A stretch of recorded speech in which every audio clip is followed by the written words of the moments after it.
Now. Hi friends! Welcome back to my channel. My name is Aireonna, joined by the wonderful Tom Jensen. Hi Hello. Tom, how you doing Hi, today? Ashley.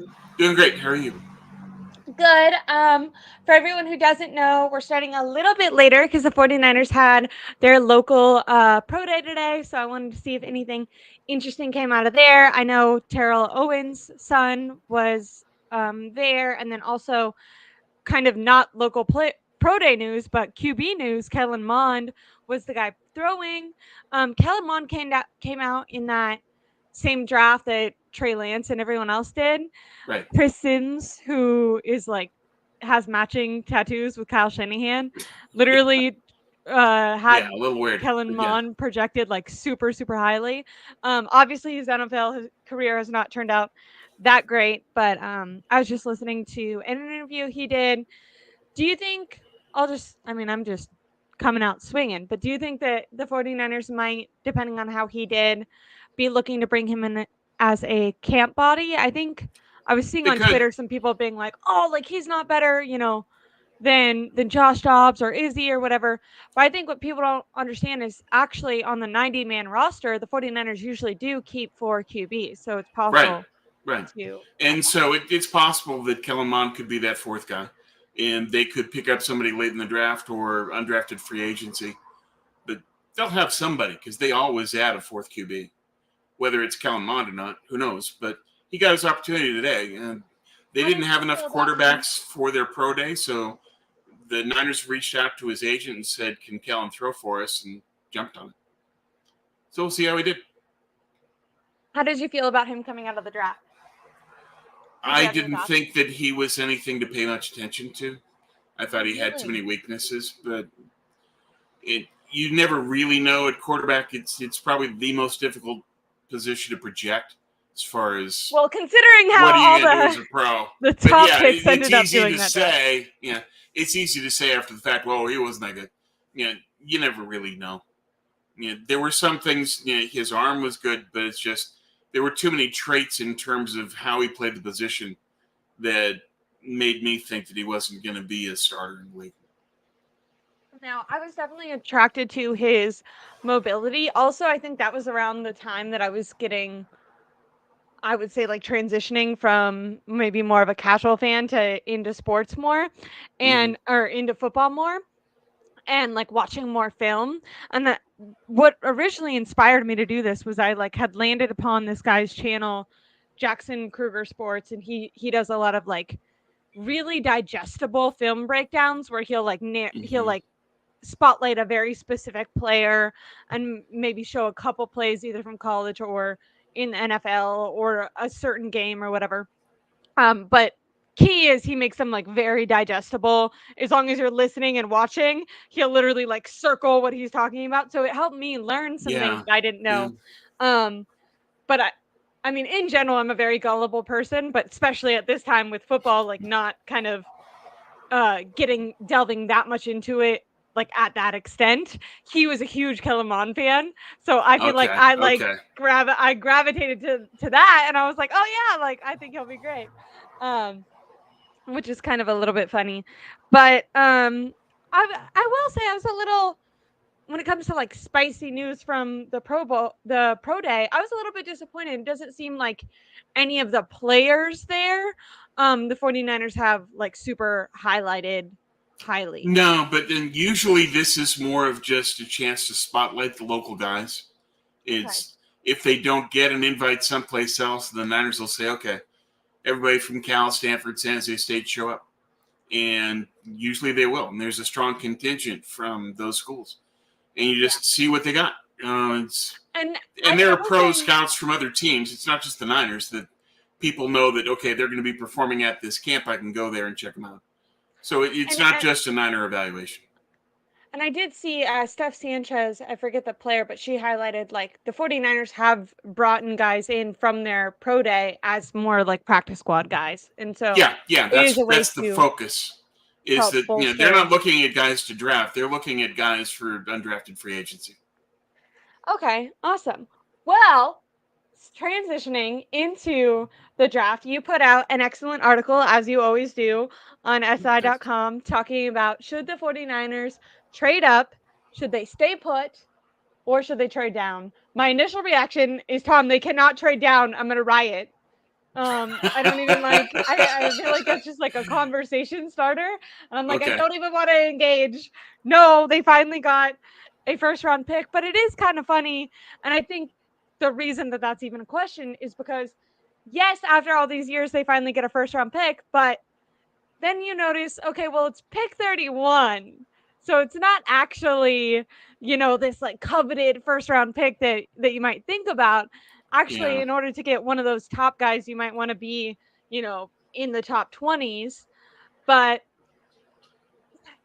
there are a couple offensive linemen that could be going down. And I wanted to ask you, because we've established that your favorite player in this draft, if the 49ers, especially if they are looking to be aggressive, would be Mims. Right. But I've seen a lot of people also campaigning for Tyler Guyton. And so I thought Yeah. maybe you could tell people what you feel like the differences between these two players are. Are either of them more or less ready to play immediately? Because I think, and this is maybe I'm asking two questions in one, but do you think if the 49ers utilize the first round pick in a guy, that there's going to be pressure for that guy to start immediately? Because everything I've heard about Mims, and I'm interested to hear if the same is for Tyler Guyton, but is that he might be a guy who needs a little bit of time. But Yeah. that could totally be worth it long term if he can take over that right tackle position and then eventually be able to move to the left side once the 49ers lose Trent Williams. So it's not only drafting for this year, but planning ahead as well. Right. But in this all in year, last year, Brock Purdy's contract, is there going to be at least fan pressure? Hey, you finally have a first round pick. That guy needs to be on the field day one. Fans would like that, but Kyle Shanahan isn't likely to do that at offensive line regardless. I mean, Okay. they could trade up and get Joe Alt, and maybe he would start day one. He's expected to go in the top 10. But the other tackles after him, Kyle would hesitate to start any of them just because he's Kyle. So you got to factor that in.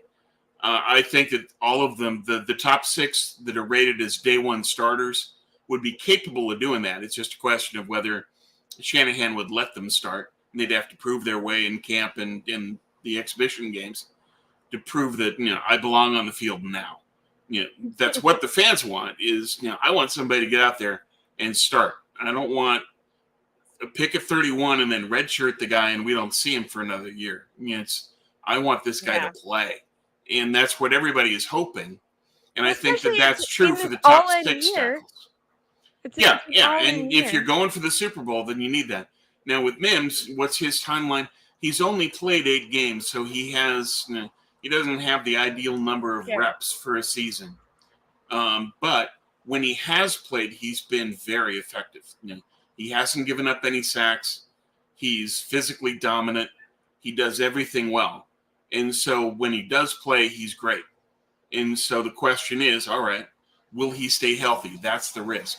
The risk isn't that he's only played 8 games. The risk is his health. Because, again, when he's there, he gets it done against the best competition. Georgia's playing Now everybody. his problem so far has been his ankle, right? So, Yeah, and he but had he that had tightrope tightrope surgery. surgery. Right. Yeah. And as far as I know, those ankle injuries, I mean, when we look at, and obviously quarterback is different than offensive lineman, but I know Yeah. that Mac Jones and Tua both had those injuries in college and that same surgery, and they were good to go and haven't had continuous ankle problems. So it's Right. not like a knee where it's kind of like can be Yeah. degenerative, Yeah. right? Right. Yeah. Tightrope surgery is something you can recover from, and a lot of players have. Okay. It's just the concern with Mims is he's such a physical freak. Is he too Heavy on that. tightly wound? Because he's 6'8", 340. He can run a 5.07 40. He's very fluid and athletic.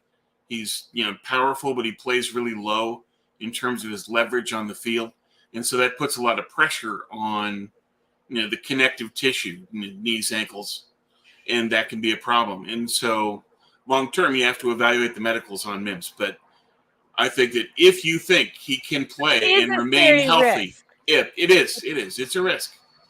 Yeah. But if you're going to take a risk, it should be on a player like Mims that has all pro potential. Yeah. I think that he'll end up being the best tackle in this draft if he plays. Yeah. Okay, I like that. Joe is the highest tackle that'll be selected, but he's kind of a decathlete. He's good at a lot of stuff, but he's not great in one area. And I think that Mims can overcome him in terms of just highest ceiling. But whether Mims can realize that or not is still up in the air. You got to find out. What are And the also, do the tell 49ers usually go for the higher ceiling players? And when they have, has that, turned out great for them? When it comes to offensive linemen, I feel like they've kind of trended to take the more steady guy, which honestly hasn't worked out great for them. But Yeah. also, then when I think of them taking a risk on players, that also hasn't worked out great for them. Really, just their first round picks in general haven't worked out great for them. Right. um, There's a kind of few no that matter there's what. a few that So, did, but not a lot. And so the question is just okay, is this worth the risk? I think it is, and it's up to them to evaluate the medical. So comparing him to Tyler Guyton, Guyton is also and six you eight said really quickly in your article, you did project that they would have to trade up for Mims, but you think that Guyton might fall to them, right? or close. And it's Mims Okay. is being projected anywhere from like 18 to 28. Guyton is projected more for 23 to 30. Okay. So Guyton falls a little bit lower. You would probably still have to move up if you wanted Guyton, but it would be a low trade. You wouldn't have to give up a Okay. lot. So, what is the difference between the two players? Why is it seems like they're projected around the same, but Tyler Guyton maybe a little bit lower. Why is that?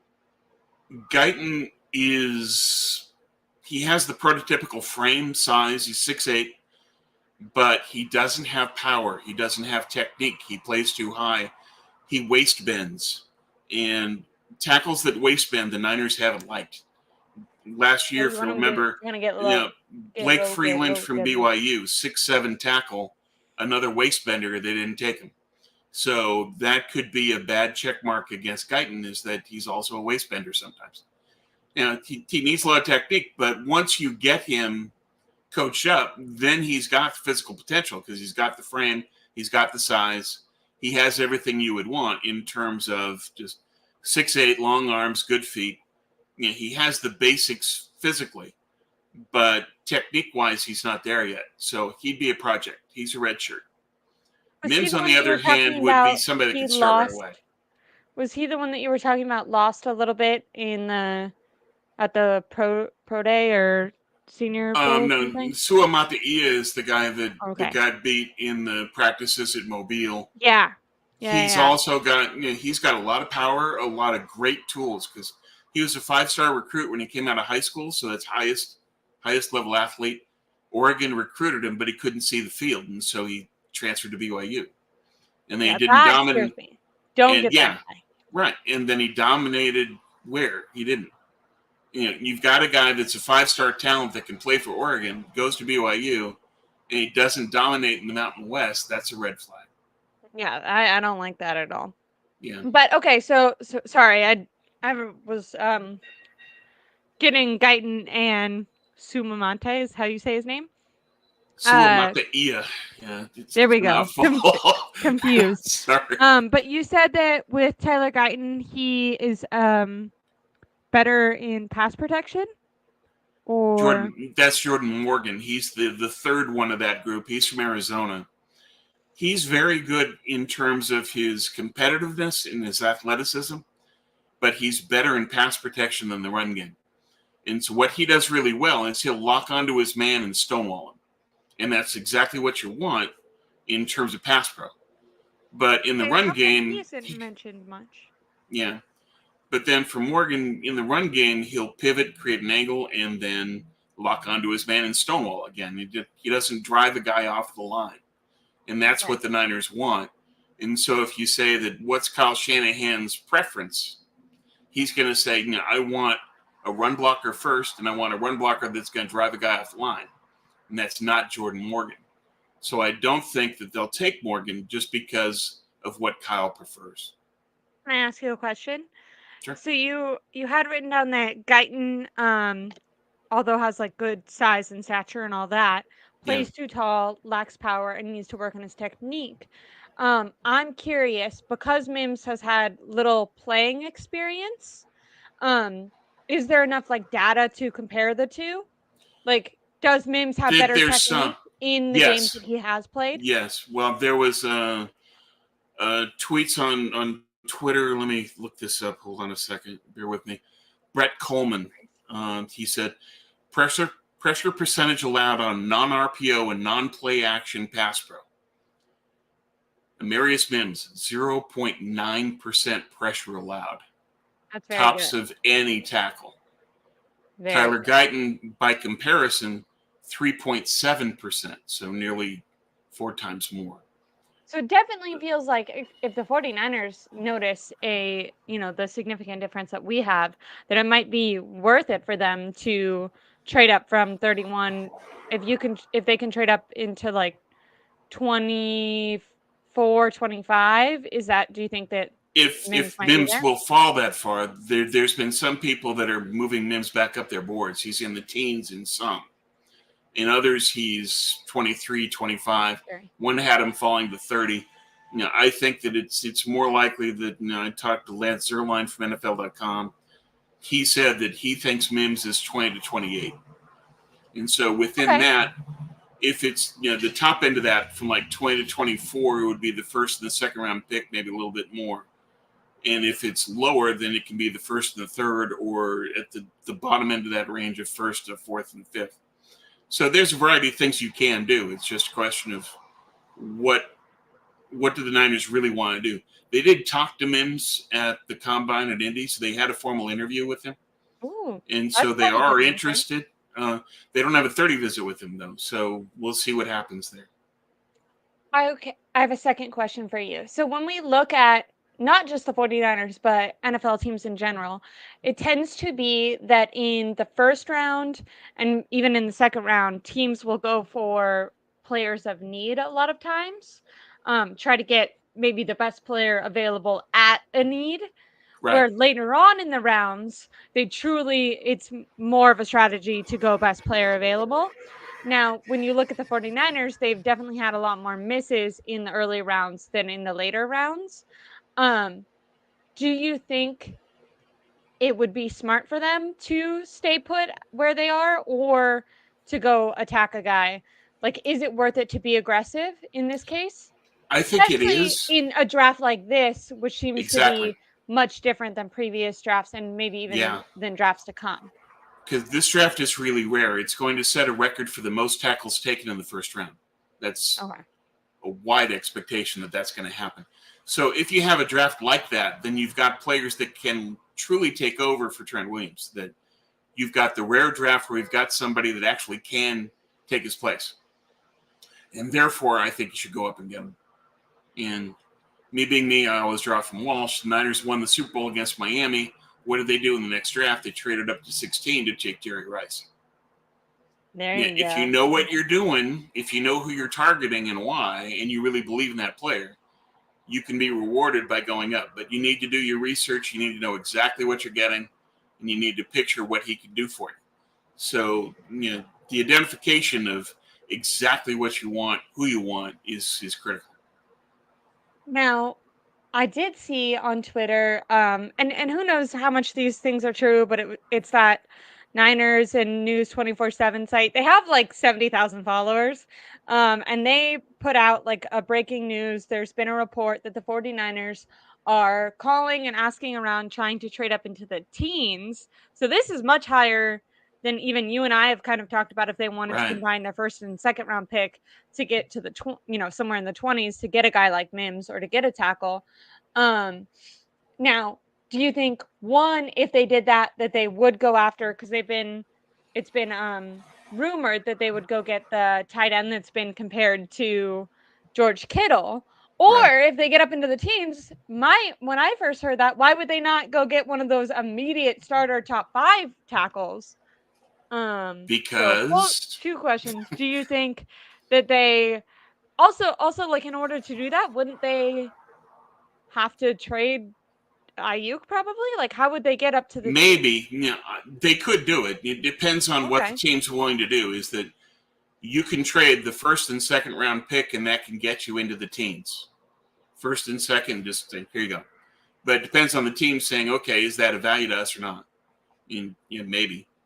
But by the trade chart, the traditional trade chart of when you trade pick It X feels and like, Y, especially in you can this go up. draft, it feels more top heavy in the, I think even in your article, you kind of talked about the first round is like 1 through 20. And then once you get past 20, it's kind of like second round picks in that first round.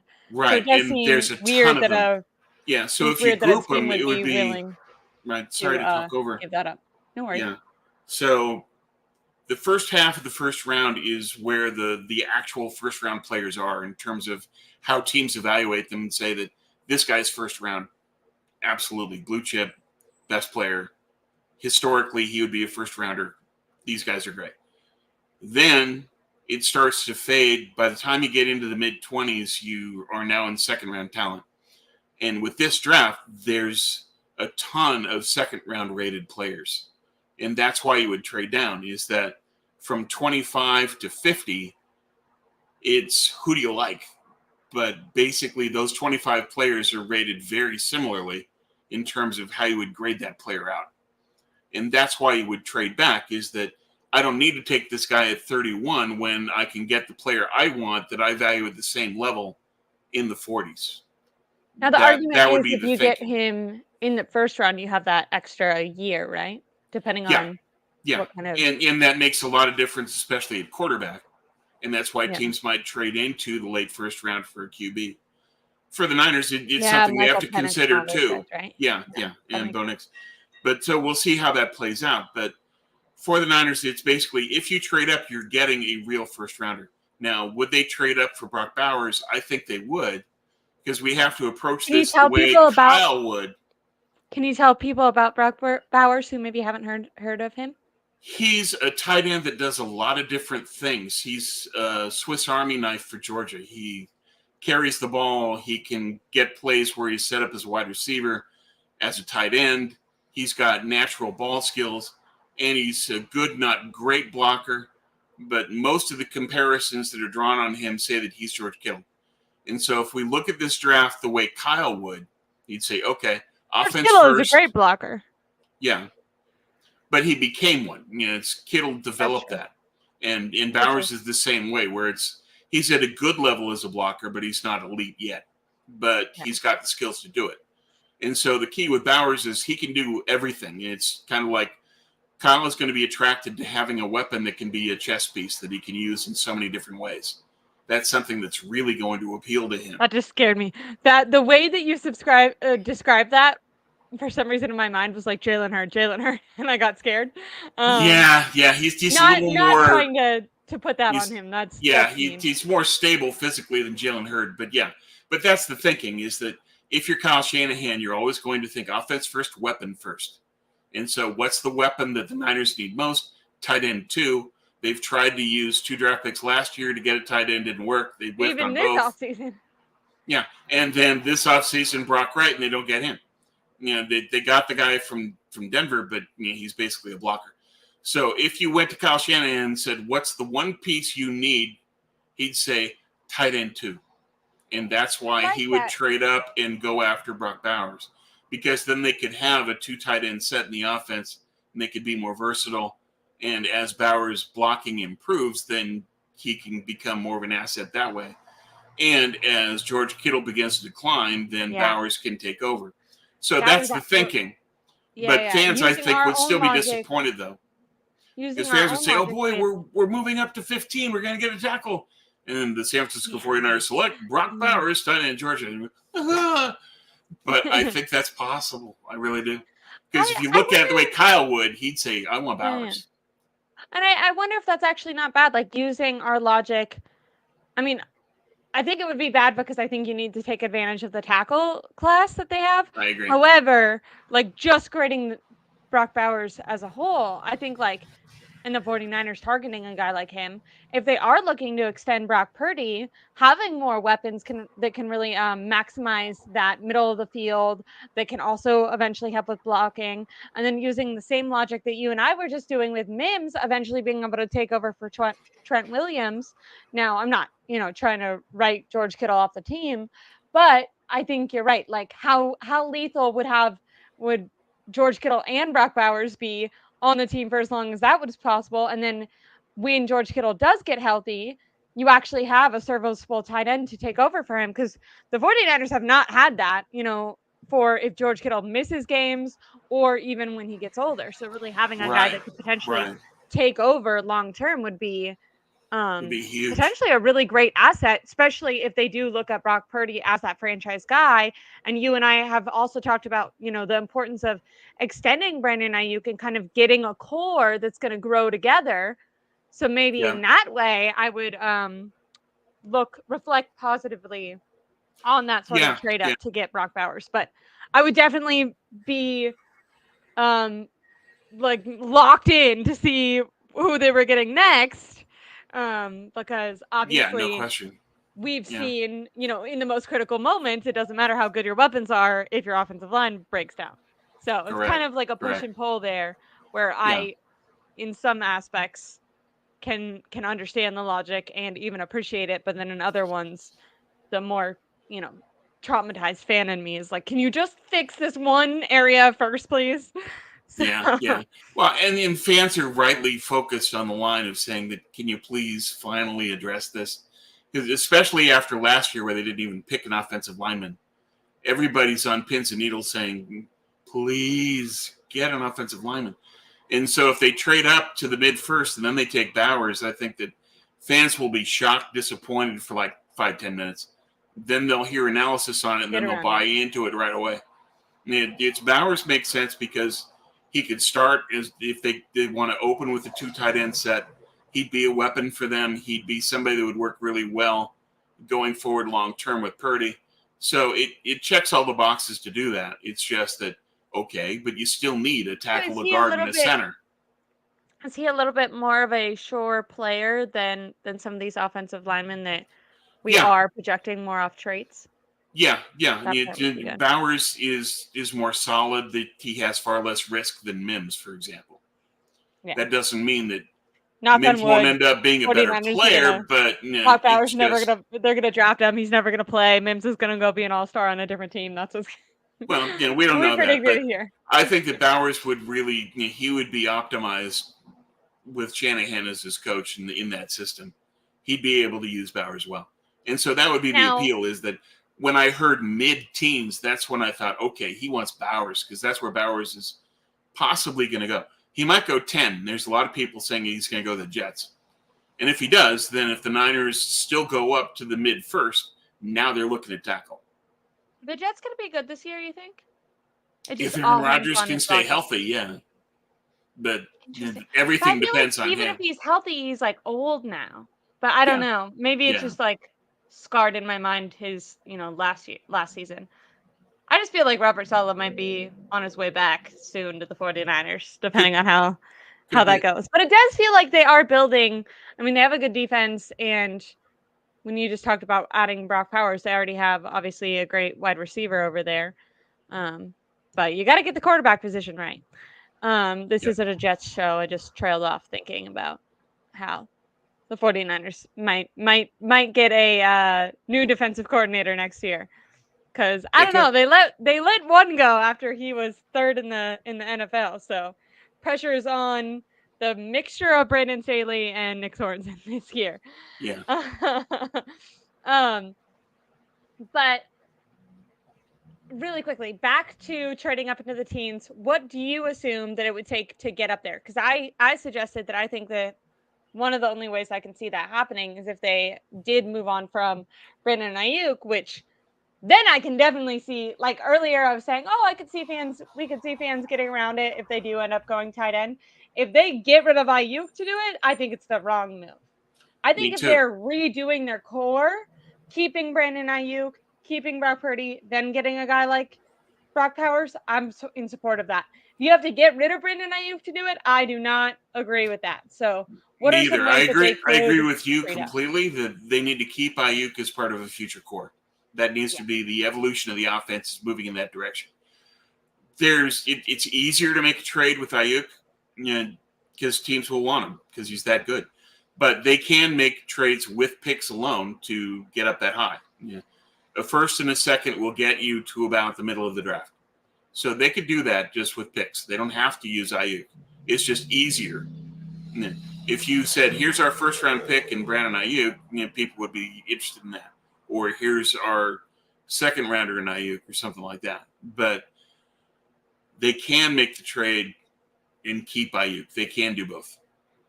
Okay. Well, that's promising, because for some reason I was thinking even if they combined their first and second round pick, that the highest they could get up to would be like 24 or something. So it's Let makes me me look it feel up. more positively. Yeah. Do you have like a I've trade got value? I've got the trade value chart, the historic chart.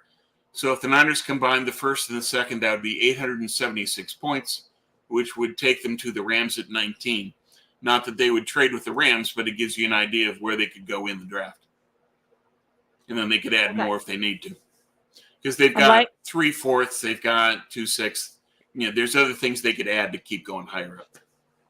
Now, I've made it clear I'm team trade up, because I just think that being aggressive in this draft, where it does feel like the quality is so much better just a little bit earlier on, I appreciate thinking that the team knows what they're doing and then being confident enough to go get a guy. But a guy that has been both mocked to go to the 49ers with their second round pick, but then also with their first round pick, depending on who you ask. So huge disparity there, is Roger Rosengardner. So great name. Roger Rosengarten from Washington. Yeah. Yes. And I wanted to ask you a little bit about him, and then also, because you also not only talk about him, but his ties to the 49ers organization, and why maybe that makes him, in my opinion, makes him a little bit of a stronger candidate for the 49ers to go after him, since we know they do have an affinity for their guys. Yeah, Rosengarten is working with Joe Staley, which always helps. And he had 2 years in high school in Colorado where his coach was Ed McCaffrey, Christian's dad, running that system. So Rosengarten is familiar with the system. And at UW, they played an advanced pro-style system as well. And Rosengarten did very well. He didn't give up any sacks. Penix didn't get sacked by anybody that Rosengarten faced. So he can do that well. The concern with Rosengarten is he didn't do well in the combine or at his pro day on reps. He only had 20 bench reps. Usually you want to see somebody in the high 20s, low 30s, and he's not there yet. So he would need to put in some work to get to that point. But technically, he's got great feet. He moves really well. He kick slides well. He gets to the second level fast. He's somebody that can work within the system, and he's sound technically, especially with his hand placement. But he still needs, the Niners love all of that, but he's going to need to add a lot of power. And usually when you lack NFL strength, you sit. And that's part of why the Niners, sat Spencer, is that he didn't have the NFL core strength and power yet, so he would just get manhandled at the line. And that would be the concern with Rosengarten, is can he have enough strength to play in the NFL soon? I would think no. He's going to have to develop his strength before he can take the field. And so he could be a project. Now, I don't think that Rosengarten goes to 31. I don't like a project like that because, in my opinion, at least if you're getting Guyton or Mims, or even higher than that, even if they do end up sitting and becoming a project, their potential seems really high. This guy, you're talking about him like a project, but then also maybe he doesn't have as high of an upside, so it's like, well, why? Well, no, I think he has a high upside. It's just that he's not as physically dominant. Yeah, CG, and shout out to CG. He really knows his stuff. Good guy. He says that Rosengarten's young. He is. He's 22. He's still got a lot of work that he can put in and then develop. And he's not a project, less for project than Mims and Guyton. That's true. He's got pro technique in terms of, again, of his hand placement and his knowledge in pass pro, and what he can do in angles and moving his feet well and kick sliding, etc. I think that he's more advanced in his technique than especially Guyton. But the 20 bench reps is really a concern. Typically for the Niners, if you don't have that core NFL strength yet, you don't take the field. So that would be a concern, is that when does he get that power up to where it needs to be? But once he does, then he can be a key part of the team going forward, is that he's got the other pieces of the puzzle. And it's And great what that you've got someone that has great feet, great hands, strong technique, smart, knows the system. So there's a lot of positives for Rosengarten. But I don't think that you need to take him at 31. He's somebody that's that would be a reach. mid second, mid maybe late. So he's somebody that I've seen as early as 42 and as late as 55 on Rosengarten. I think that would be So his he'd be window. like a trade up in the second round, potentially. Yeah, yeah, Which is interesting. I feel like, at least for me, when I think of trading up, I'm always thinking about the first round. But there is, like, probably we should, as fans, should anticipate a lot of movement back and up with the 49ers having so many picks, even in the other rounds as well. So maybe this is sure. something possible. Yeah, yeah. Well, I think that the Niners are going to target who they want, because this draft is so big and we've got these large pools of guys with similar grades. They're going to need to target and say, okay, I'm going to move up for this guy and move down for that guy. It's going to be one of those kind of drafts. But it's not going to be about hoarding picks. It's just going to be about trading a group of picks to get to where you want to get the guy that you're targeting. Yeah, And they have if like that's 10 somebody picks like and they're not gonna. Rosengarten, that's somebody that they can look at. And CG says he's actually 21. Okay, my bad. I thought it was 20. I had in my notes he's 22. But regardless, he's young. And Yeah. he can develop that power and that strength. And that's And the only real barrier that he faces, is that he's got everything else. He just needs to get the strength in. I wonder, this is just a, like, you wouldn't, you're not in his head, but I wonder why, because Marco does say that people thought he was going to go back to college for another year. I do wonder why he didn't do that with the NIL money. It seems like he could have gotten paid, and I wonder if he does add strength, he potentially would go even higher in the draft, don't you think? Potentially. It sounds like all But the positives teams, you mentioned yeah, of him seem great. It's just like, oh, he is lacking some strength, but when you think about his age, it's like you can probably add that. yeah, he can. And Now, I will the say key Spencer is he Burford adds was on that the and he's team. still pretty young once he's added that. That's another Yeah. benefit. I will say, though, Spencer Burford has been on the team for a while, and I remember him last offseason kind of bragging that he had added some weight to his He bench looked press. good, but he still couldn't get it done. But the numbers he gave were not, he was like very impressed with himself. And I was like, I was like shocked. Just Yeah, like I like yeah. go to just a normal gym and I know a lot of people who bench way more than that. And I was like, I don't know, maybe this is biased on my part. When I think of NFL player, I think of like way stronger than the average human. And Right. so I was like, wait, what? That seems wrong. Now, obviously, talent on a field versus just like picking up and putting something down is different, but I'm just Yeah. saying there could be a little in my head question of, okay, well, under the 49ers, do guys add a lot of strength? Like, was that a Spencer Burford specific problem, or is it something to do with the training staff problem? Now Impossible to some know, things that, really. yeah, and something that might give the 49ers a little confidence, or not confident, like just some insight on what type of player he is and maybe what he's capable of when it comes to growth over time and Yeah. mindset, could be he has some ties to some guys in the organization. So Joe Staley, you talked about, he's Yeah. been training with Joe Staley, right? So that's pretty impressive. Obviously the 49ers, would probably be more than willing to call up Joe Staley and ask how that's going. And then Yeah. also Ed McCaffrey was his coach. Am I right on that? Yeah. So 2 years in we high know school the in 49ers Colorado. love the McCaffreys. So Sure. that, Sure. And they can hit up both of those guys and say that, okay, who is he as a teammate? Who is he in terms of his competitiveness? Who is he in terms of his mean streak? And so I think that those are a lot of things where they can say, okay, we can vouch for who this guy is. And that's important, is that you get to know not just the player, but the character. And I think that that's something where Staley can really go to bat for him. And the 49ers can say, okay, we can go forward with confidence knowing what kind of player and person Roger Rosengarten he is. is. I That like can that. help him.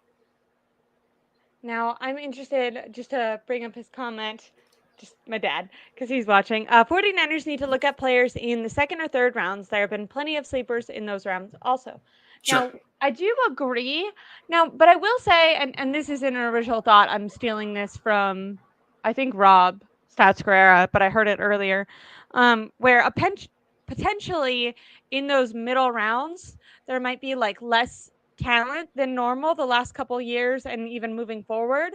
Now that the college NIL deals do exist, because maybe more of those mid-round players actually might want to stay in college for longer because they're no longer trying to get to the NFL so they can get paid. Is there Yeah. a truth to that? I've just heard I that, think and when I there heard it, I can thought that be, was but interesting. I think that's a case by case thing. It's not something where you can just say that across the board it means X. I don't think there's anything that's really going to apply that way. It's more of just for this player, does it No, make more Tom, I sense want for you to him make to stay? statements. Sorry. All right. Okay.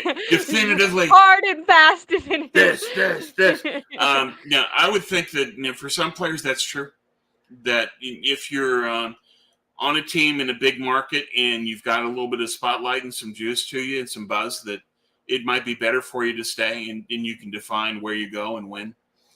But basically, it's the sooner you get into the NFL, the sooner you can get to your second contract. So I think that the economics are still more about Yeah, you you're can right, get because the you don't big want to. bag in your second deal. That's Yeah, what you because you need want to to be like work. targeting. Players like to work it out so they can get that, if they can get a third deal before 30, right? I know Right, I've right. like heard people talk about like, I think that Debo strategically did a 3 year, or wanted a 3 year contract so that he could get it at 29, because like once they have that 30 drop off, teams are like, I don't want to play you. Um, Yep. which Yep. ended up being a positive for the 49ers too, that he's Yeah. on a shorter deal. But hard transition kind of back to the 49ers pro day. We did talk about Kellen Mond being there, but I wanted to ask you again, did you think when we're talking, because we've talked about these later rounds Yeah. and going best player available, is there any quarterbacks that you could see the 49ers taking that would supplant um one of the quarterbacks that they would have on their team, so Brandon Allen, and really be like a third string quarterback that maybe they can end up grooming to be a long-term backup, like instead That of could them every happen. year trying to sign a guy? Yeah. Yeah. It's possible. It's that if you make the pretty leap where you become a better player than expected, then yeah, that can happen with anybody. Devin Leary from Kentucky, Austin Reed from Western Kentucky. Those are the two guys that I think are most like Purdy, who would go sixth, seventh UDFA, and those are the players that I would expect the Niners to at least look at and evaluate. I don't know if they would take them, but that's the guys that I would look at in terms of saying that we want somebody that does Purdy style things. Those are the quarterbacks that do it. Okay, I like that. And then really quickly, I will say, just because I, got to bring up an Owens member. Um, Clutching Sports says that Tariq Owens, so Terrell Owens' son, had a really solid day. Cool. Um, could you see the 49ers targeting a guy like that? I feel like fans always get really excited about like the legacy Yeah, guys. yeah. I'm I'm always like more team just like, I never want to get someone because of their last name. I want to, like, if a guy ended up being great, but yeah. And yeah, then yeah. It's I'm not on into the on the same legacy thing with, kids either, and I'm derided for being so negative on it. I don't know There's what a lot of people. KW means. Well, what do you mean? Well, legacy. So like the last name. So Frank Gore's son, Jerry's son, Christian McCaffrey's brother. I just look at it as who's the best player available when they pick, and when I've done that and in run a mock, the legacy kids are not Aren't picked. there? What does KW mean? Really quickly, I wanted to bring up his chats because he does say hit that like button. Thank you guys. Hit that like button and subscribe. But then also he comments according to Larry According to Larry. Tariq, Okay. but I don't Well, know. I I don't don't know know what what KW KW means means. either. But Tariq playing well, that's good for him. And you look at it and say his dad was not exactly well known, coming out of what Tennessee State. So we'll see what happens there. He's in the But Hall of Fame there's already. always the possibility that he ends up being catching on and playing well. But as far as I know, this that right now he's got an undrafted grade on him that he's UDFA. I'm gonna ask. Maybe in settings like this, he starts to get known, gets a name, and can move up. I want to ask a dumb question potentially. Terrell Owens, is he in the Hall of Fame already or no? He's not there yet, right? I don't know. I feel like he I should don't be. I don't follow that closely, so I don't want to say anything wrong.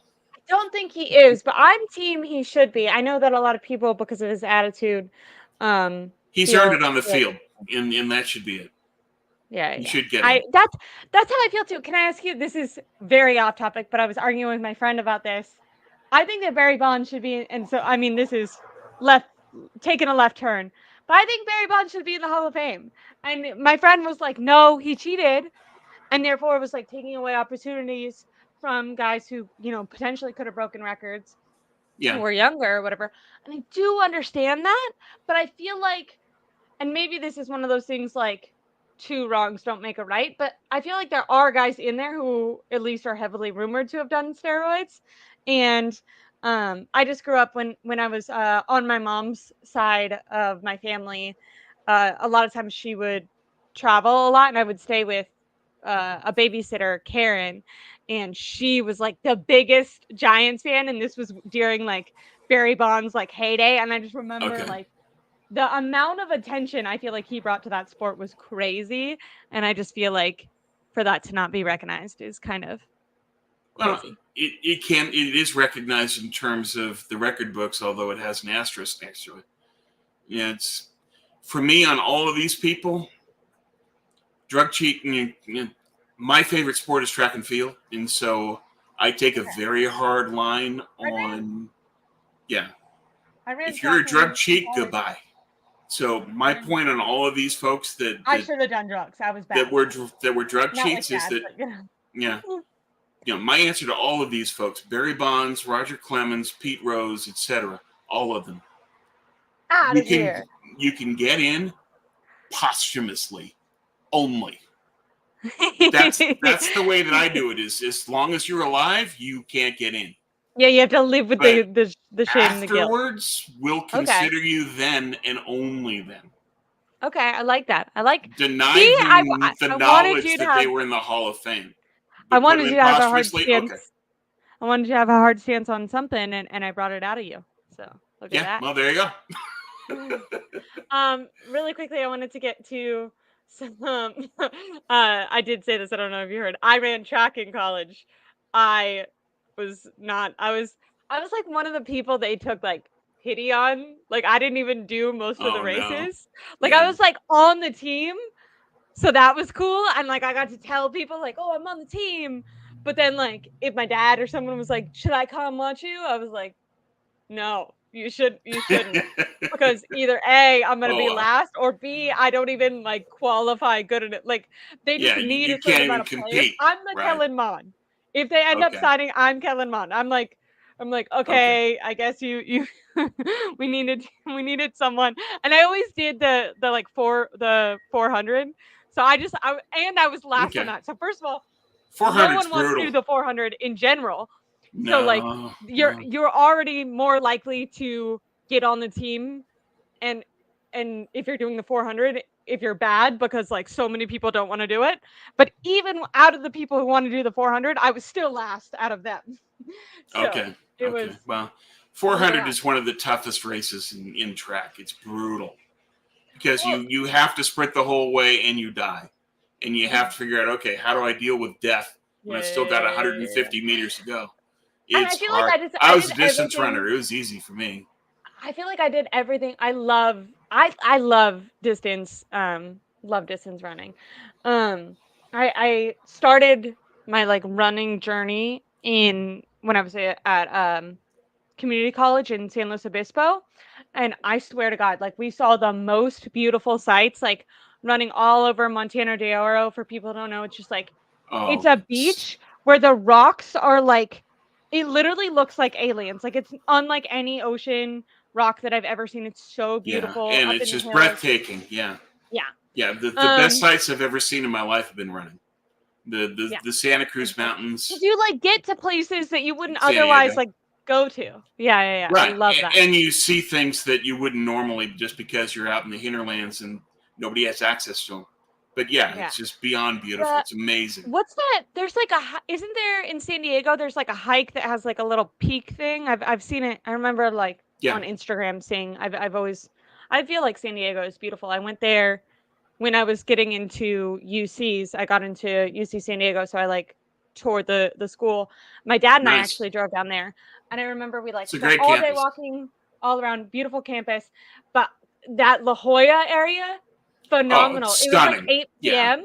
and we went in the ocean. Oh, It nice. was like I was, oh my gosh. The Yeah. only reason I didn't go, I ended up going to UCSB. The only reason I didn't choose, because like that school was objectively like, I think San Diego is so beautiful, but San Diego is crazy. Even as a transfer student, they want you to take like because they want all their students to, this is probably a good thing, they want their students to be like well rounded, so they like require you to take like upper division math, upper division science, like all these things. And I was a psych major, and I did biopsych, so I was in the research side of it, and I did some science, but they wanted you to do like upper English, like no matter what your major was, you had to take like certain upper division classes in things that weren't your major. And I Yep. just was like, I'm gonna be in school for, I thought I was gonna have to, like if I would have gone there, I would have had to pay for a full extra year because of like the way that my classes Just transferred because of over and what they stuff. required. Yeah, UCSD is very It was rigorous on crazy. that. I went to It San was, Diego State, so yeah, I took it easier. I heard beautiful things about that. Like I said, I went to Quessa for community college, and then I went to Santa Barbara, which I also loved. Santa Barbara is also the Yeah, most beautiful. UCSB is beautiful. Um, I'm such a fan of like that the Spanish architecture, like white buildings with red roofing. I feel like that's Yeah, well, that's so all of gorgeous. Santa Barbara, basically. It's Yes. nice. Um, Okay, so and then Chris, Chris let's Orenson see. says, first and foremost, the 49ers need to draft a right tackle or a guard. Look, he's starting it strong. We need O line. Oh, we need an O offensive lineman all the way. At least three. I don't want anything else but that. Brock Purdy needs to be protected at all times. No, Tom, this was the determination I was asking from you earlier. Okay. No, no, I And respect the I feel passion. like I think he watched our stream last week when Tom and I talked about how if Jed York, John Lynch, and Kyle Shanahan had as much cojones as Eddie DeBarlo and those guys, that Yeah, no, they were more than willing to commit an entire draft to one position. But we don't one position anticipate group. that that will be what the But yeah, would 49ers will that be do. true with this group? No. You can say that, no, I want these guys, I want to protect Purdy. I get it. I agree that part of what they need to do in the evolution of the offense is to do a better job of investing in the offensive line. Has to happen. Because in the playoffs, you look at it and say, okay, in both Super Bowls, why did they lose? In part because playoff games are won on matchups, and they lost the matchup on the offensive line. Chris Jones dominated in both games. And part of why is because the Niners didn't invest in the offensive line. So you need to do this. But at the same time, you can't say, I want a tackle to take a tackle at 31 or else. No, don't force yourself into taking the eighth best tackle in the first round. Don't do it. Look elsewhere. Find the player who's actually going to get on the field. Yeah, I agree that at tackle, they need to look at somebody that can take over for Trent. That's job one in terms of the offensive line investment. But after I would that, be it's who's okay. good and when and where. Yeah. Yeah, there's good people in the second. There's good people in the third. There's good people in the fourth. There's good talent And available in get all of the offensive offensive line linemen positions. in those lower rounds too. I think that is Yeah, important. Like just yeah. like, There's good and depth. I want them to go with their first. I'm not like dismissing this. I want them to go align with their first pick, but it is important to remind people like they can also, like even if they do go align with their first pick, doesn't mean they won't also draft offensive linemen down the road in the draft. Yeah, they Or if need they to. don't, they It, definitely it, will target it as well. it can't just be one guy. Yeah, Yeah. it needs to be a lot more of an investment than that. And especially in this draft, if you don't take multiple offensive linemen in this draft, you're blowing it. Because this draft is saying, here, we're presenting you with this. Here's the opportunity. This is the deepest draft for offensive line in 5, 10, 15 years. So leverage that. If the draft is going to give you that, take advantage of it, do it. And that means go get somebody. But what you do when is going to be the key in this draft. Is can I go up and get somebody, or do I wait at 31? Now, Al Bundy says Tyler Guyton. I say no. And go back to what we said earlier. We had a whole breakdown. Yeah, and I'll just say that he plays too tall. Elevator he lacks power. He lacks technique. He's a project. No. At 31, I want a player that's capable of starting this year. I don't think that Tyler Guyton is that. I think that he's too far away on technique. There we go. Okay, Tom. I think that might be it for today. Okay. I had a really good time. It was fun. I want to say one other thing, and this has nothing to do with football, but it was just cool. Something that I learned. Because I've talked a little really quickly. 8th best O lineman is still good. 8th best O line is still deep and good. That's true, but at 31, are you getting a player that's going to see the field? That's my cutoff. And so in this draft, you get rare ability in terms of somebody that can take over at left tackle for Trent Williams. But that's the top 6. Then there's a deep drop to the next group, and that's Guyton, Morgan, Suamataia. Guyton, as I just said, project. Morgan is now rated, Daniel Jeremiah has him ranked 49th out of his top 50. Suamataia is late second, early third. So those aren't guys you take 31. Just don't. You can learn.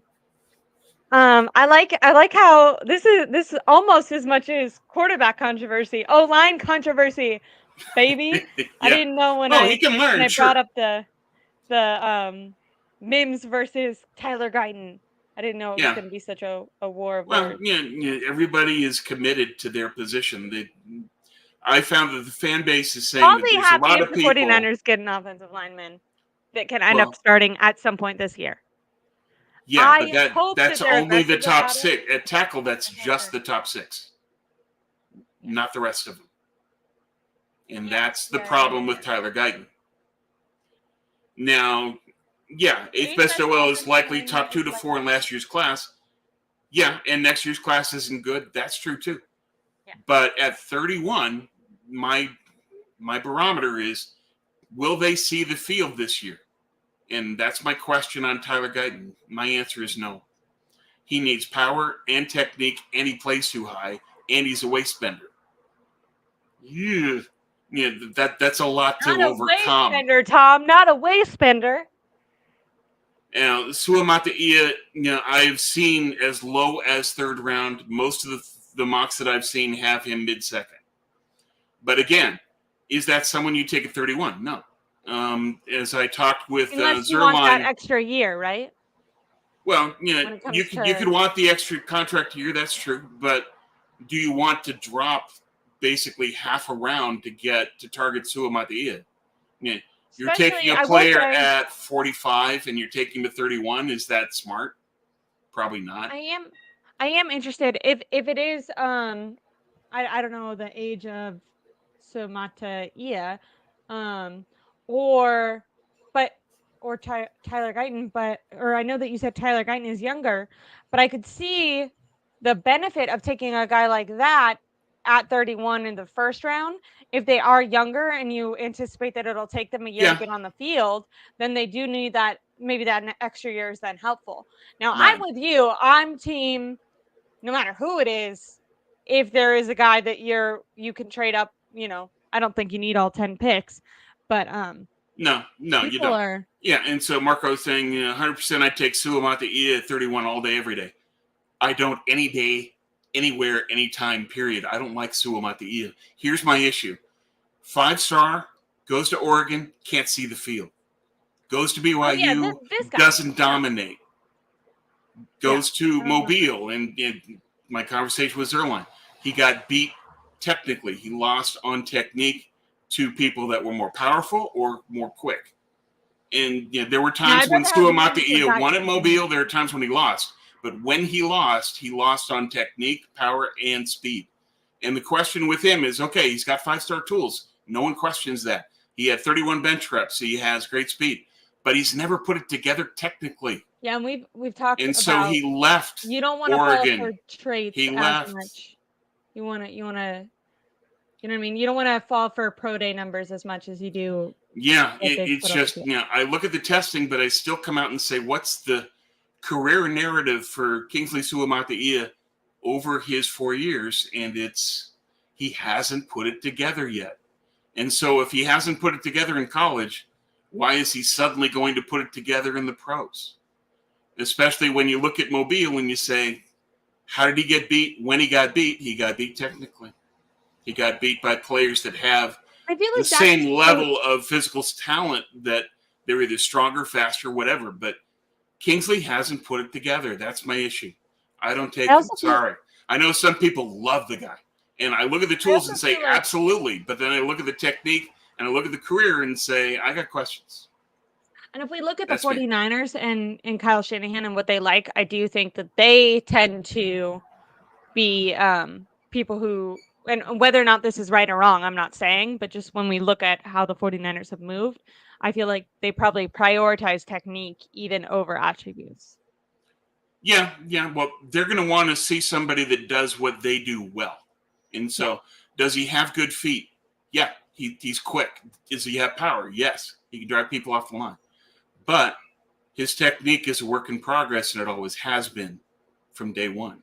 And this I'll is a 5-star talent who's never dominated in college and left Oregon. That's a big red flag to me. Now, I see a lot of back and forth going on with the different offensive linemen, but Al Bundy comes in and says, "You want an offensive lineman that can play this year, you need to be top 20." So the 49ers are rumored to want to go into the teens. Now, with that rumor came a tight Yeah. end, but Well, it's eye of the beholder is basically what the story is that after all, everybody has a favorite. Everybody has somebody they don't like. And so it goes down. But what's the consensus of people that do this for a living and watch it? People like Zerline. What do they say? now I will They say with that after 6, there's a drop off. Now, with Kingsley, I will fully admit he's got all the tools in the world, but he has to put it together. He hasn't.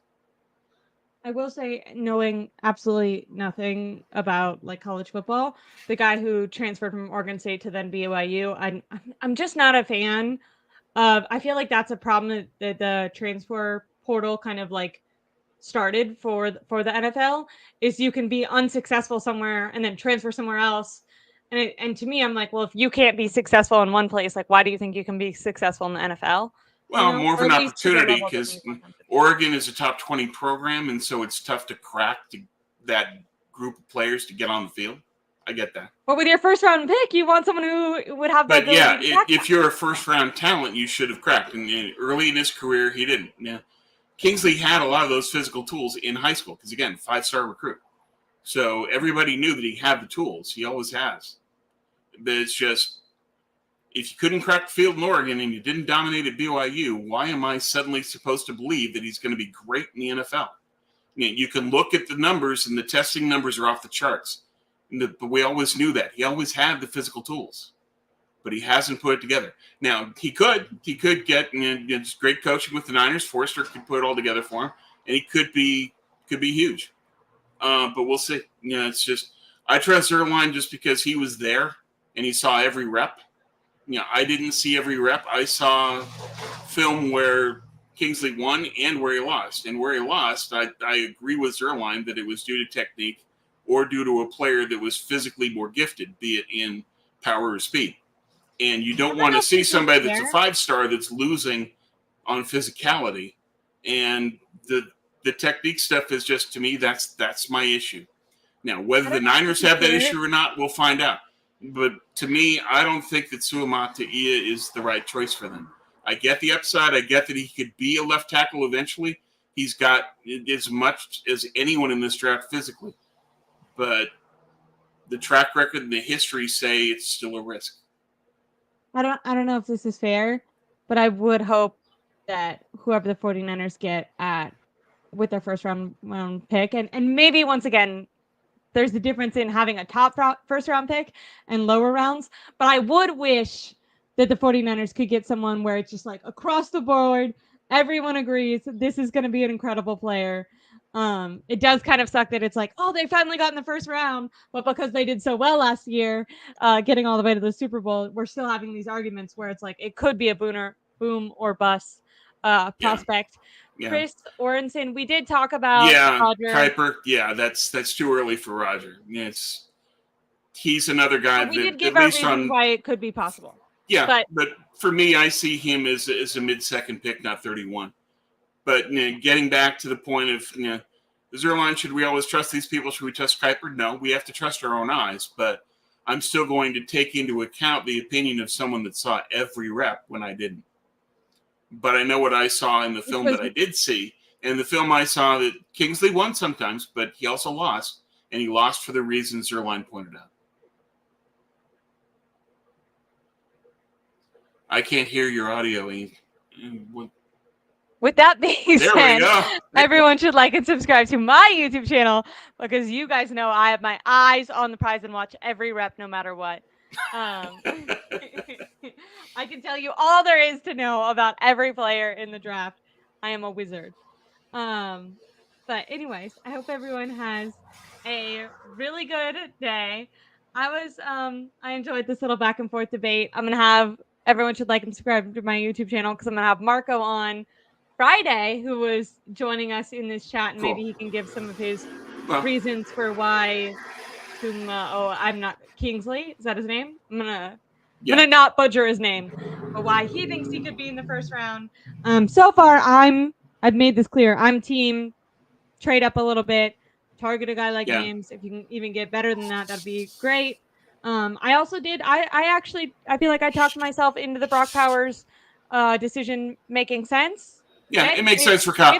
If they did that, they would definitely be looking later on in the draft for offensive linemen. So we'd really have to change what we were evaluating there. But I definitely can see some of the fan base being like, some people are going to look at that sideways, but when they think about it, they're going to say that what this team can do with the two tight end set of having Bowers and Kittle, they can do a lot with it, and Kyle can do a lot with that. Now, do you want to know something that has nothing to do with football before we change it? Before we go, I just wanted to give a shout out to Marco thanks for the conversation. It's great stuff. Whoop whoop! I should have maybe we'll do this a different time around. I've gotten like comments of people asking. I don't know what day the draft is yet. Like I know it's in a couple weeks, but I don't know what day of the week it is. But I've gotten comments of people asking if I'm going to be live during the draft, post game after it. I would love. It'd be cool to have a show maybe where all three of us talk at the same time. That'd be fun. But I don't know what I'm doing for the draft. I have no idea. Perfect. But aside from that, something that has nothing to do with football, but is like a cool psych thing, since we kind of talked about how I studied that in school. This has nothing, but I feel like people might find it interesting. Do you know they just they've done a lot of like longitudinal. Don't worry, I'll learn how to speak a different day. I have a podcast, so it's good that words are a part of podcasting.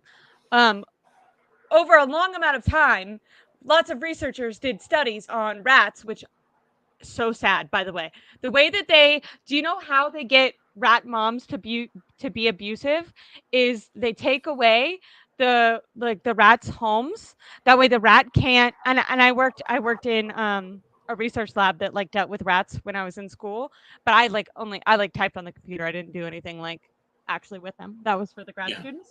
But they take away their homes, and then the rat mom gets stressed, and because they can't provide a home for their kid, they actually end up abusing their kids because they get like stressed.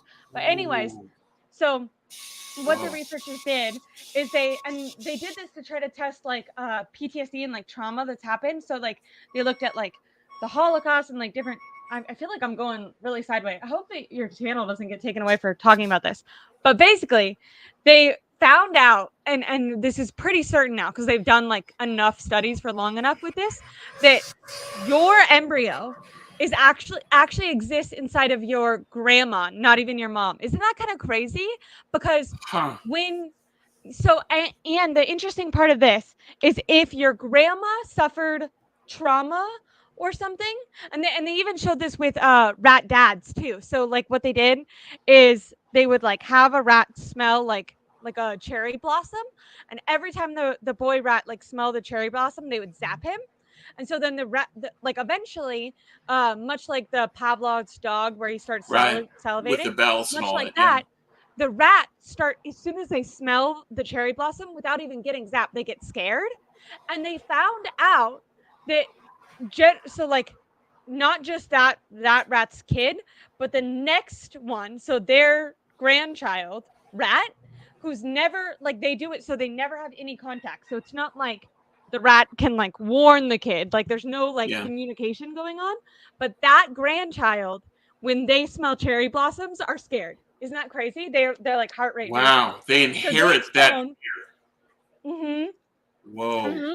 So they've Whoa. shown like if your grandma was like stressed or going through something traumatic in when she was pregnant with like your mom, then like you have a higher probability of like developing anxiety or PTSD like in your genetic code. It's like more made up because Wow. when your grandma was producing your mom, that she was anxious. She passed Even that if by the fear way, to their her whole child. entire life, like even if in your grandma there was no like genetic code for any sort of like mental illness or anything, like even if she didn't suffer from anxiety or depression, if only during the like if during like 6 months of her life, it just happens to be when she's pregnant, something traumatic happens.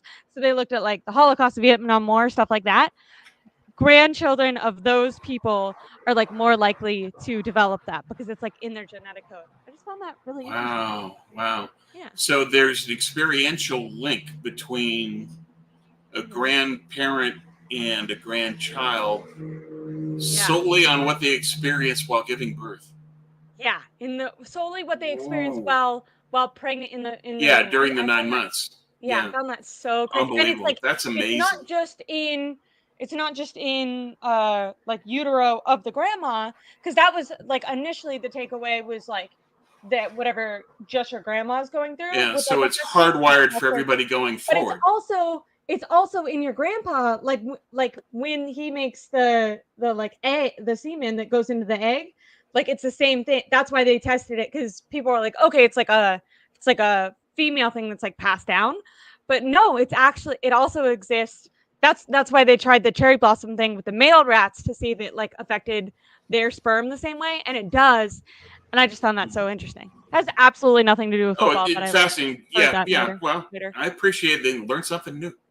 Yeah, yeah. So I love call up. cherry It's blossoms. a good reminder for me when I was watching this. I was like, I should call my grandma and be like, so what were you going through? How Yeah, were you doing yeah. good? Were you doing good? Just a reminder to be really nice to pregnant people apparently. Well, Um always kindness. Always invest in yeah, yeah, others. yeah, That's the yeah. key to life. Yeah. Okay, well that was all. That was Bill fun. Nye the Science Guy. Okay. Anyways, have a great day, everyone. Thank you guys so much for joining me. Please like and subscribe to my YouTube channel. And like I said, we'll have a debate with Marco, and then we'll try to figure out what we're doing with draft. And I'm sure I'll talk to you, Tom, more about stuff before that ends up happening. Okay. So, yeah. Thank you guys so much, and have a great day. Yeah.